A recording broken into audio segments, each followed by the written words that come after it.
Came out here for restoration with APS. I met Anita and ran power to her house.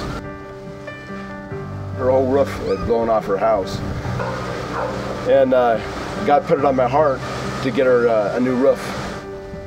The next day was our day off after working 12 days straight, 15 hours a day. And I came here on my day off to meet a contractor, made her house safe, clipped some wires in her house, put some wire caps on her, hot wires, and went down and got her a lamp. She plugged a radio in that day and turned the lamp on and started dancing.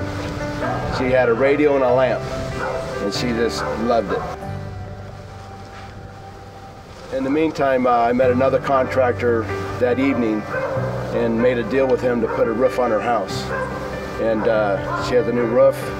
She has a new ceiling in her house, conduit, electrical all around her house that's safe, and she feels safe now.